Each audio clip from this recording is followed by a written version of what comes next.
One of the fascinating riddles of our great Southwest has several names. The Tucson artifacts, lead crosses, Arizona Romans.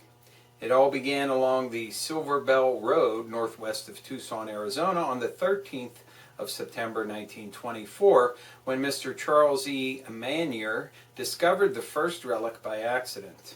The mystery of their origin continues to patina these items with ever-increasingly colorful words, from plain hoax to romantic adventures of 800 AD, and little has been done to scrape away this patina and learn the truth.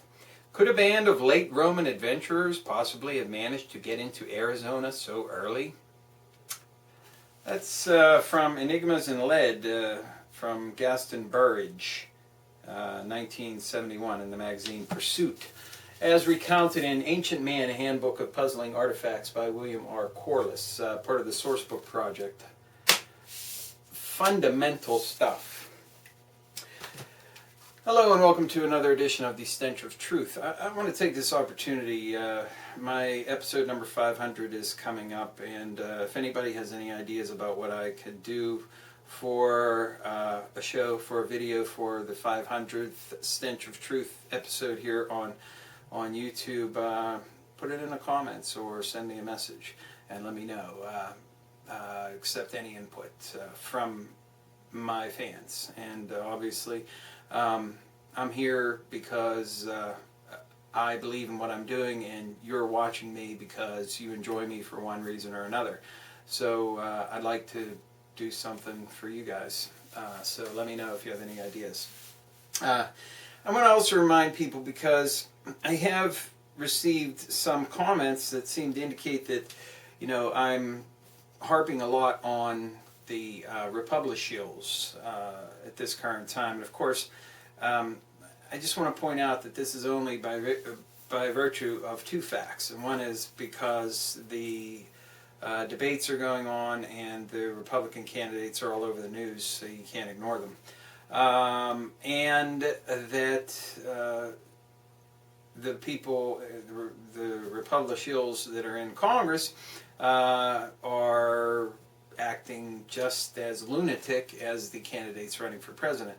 So the lunacy is present within the Republishill party, just demands, it screams that I comment on the utter and sheer lunacy of it. So if I seem to focus on them too much, it's only by virtue of that fact.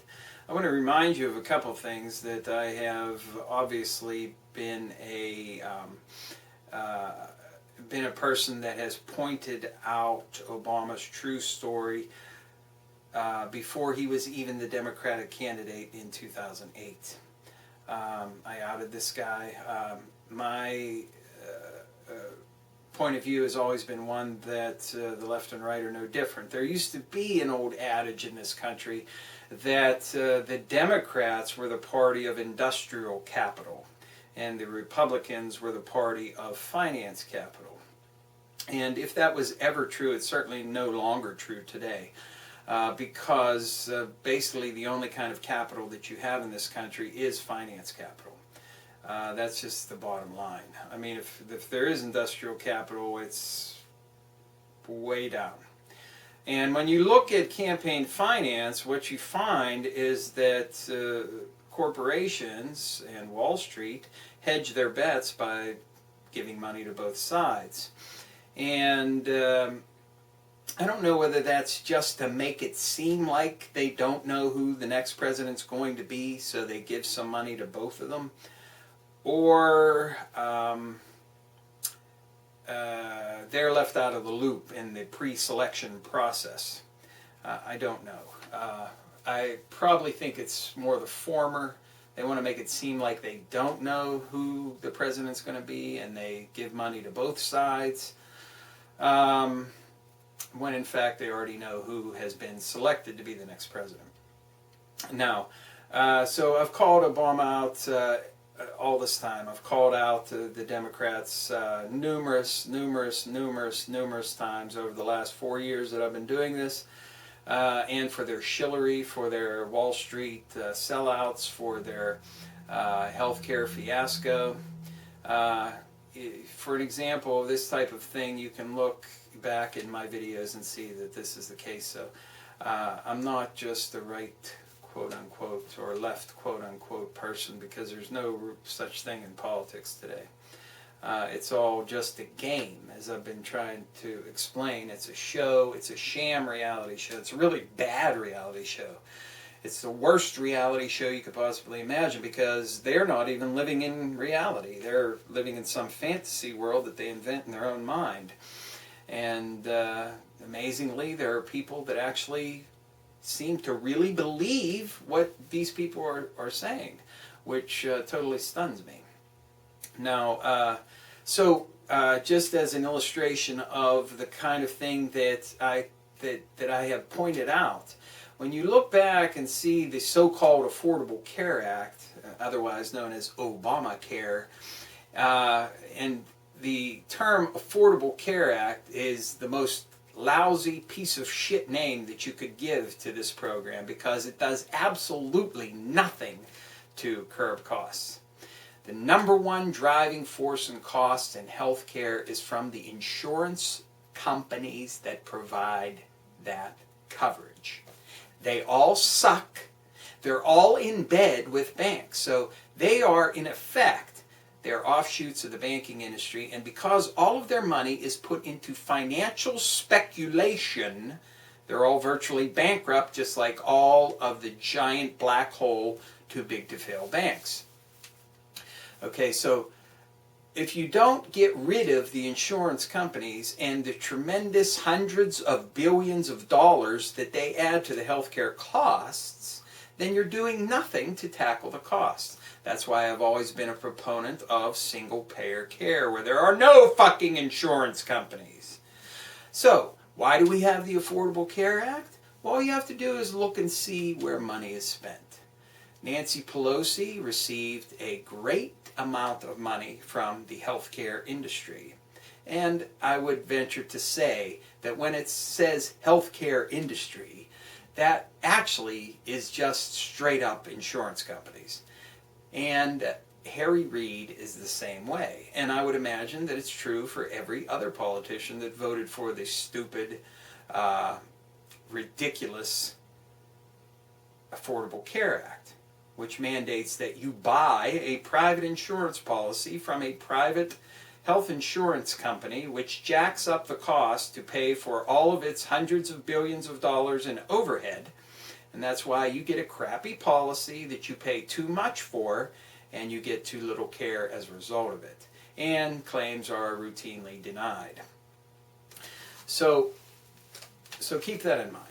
Now, the focus of this video was to point out that there appears to be, and it's not really talked about very much, perhaps I've missed it, there appears to be a sort of settlement that's trying to be worked out between the state's attorneys general and the Obama administration and the banks as regards mortgage fraud in the mortgage debacle that happened in 2008 and ongoing, which precipitated the financial collapse that put us into the pit of depression that we're in now, that we have been in, that we have never climbed out of, and that we continue to tread through. So, and apparently the number that has been floated as a settlement number is $20 billion.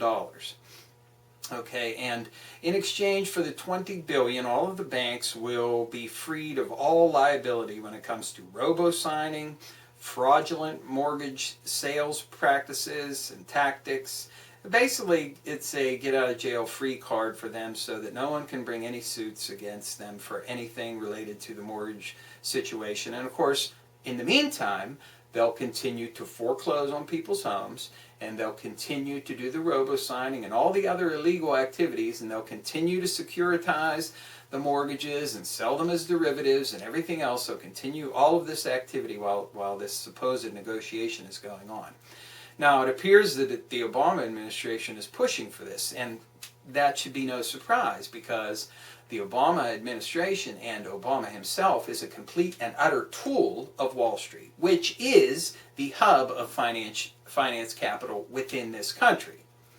Now, The New York Attorney General, much like Eliot Spitzer previously, has decided not to sign on to this multi-state agreement and has decided apparently to try and actually dig into this and bring these people up to account for all of the fraud that they have committed against this country.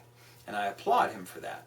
Now, as Schneiderman goes forward with his investigations, I'm sure that there's already a plan to Eliot Spitzer him. So I hope that he has all of his cards in order.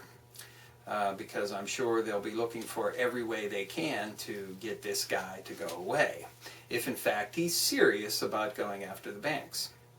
Now, as regards to settlements, I think it's the most ludicrous piece of shit I've ever heard in my entire life. $20 billion doesn't even make a dent in the kind of fraud, theft that Wall Street has carried out, that the banks have carried out in the entire mortgage debacle. And that doesn't even get into all of the tremendous amount of CDOs and derivatives that have come as a result of that, or that have grown up around and surrounding that entire issue. $20 billion is a joke. It's a joke. So if you're inclined to, you might want to express your opinion to the Obama administration or to your state attorney general and tell them to shove their fucking $20 billion settlement up their fucking ass and take these motherfuckers to the fucking court where they belong and prosecute their motherfucking ass and take back every fucking cent that they stole and continue to fucking steal to this day.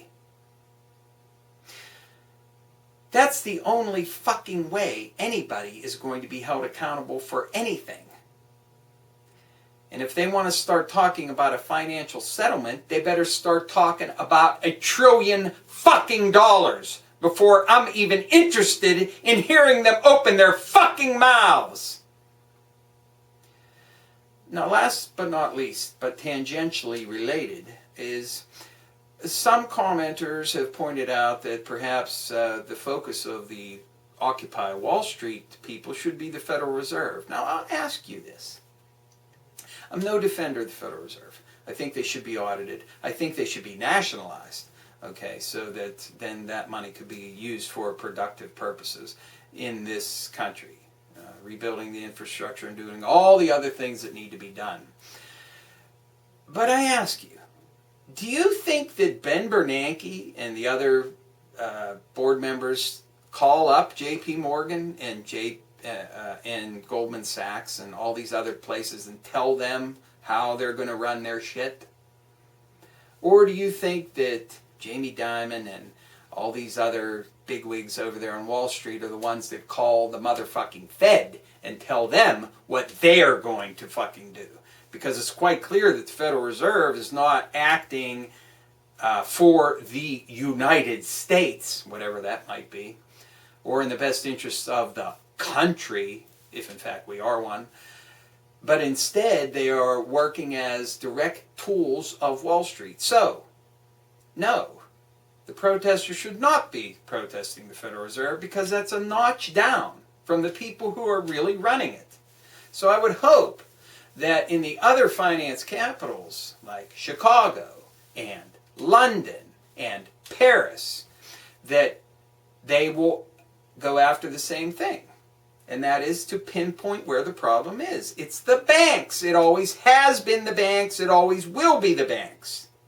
And as far as looking at Europe, there's another perfect example.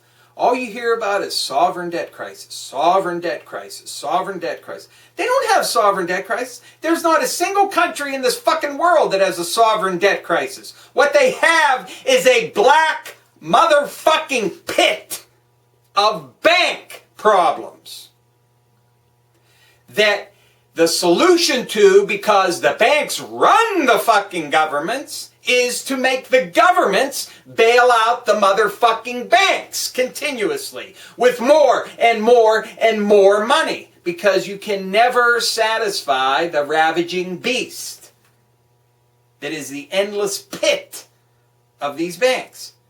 So there are no sovereign debt crises. There are only crises in banks. And if one country will fucking stand up and say, fuck you motherfuckers, get the fuck out of my goddamn country, and I'm taking all of your fucking assets before you fucking go. If there is, in fact, any in there. If one country would do that, en masse, in Europe, then maybe everybody would follow suit. Because that's really what needs to be done. All of these banks need to be brought down.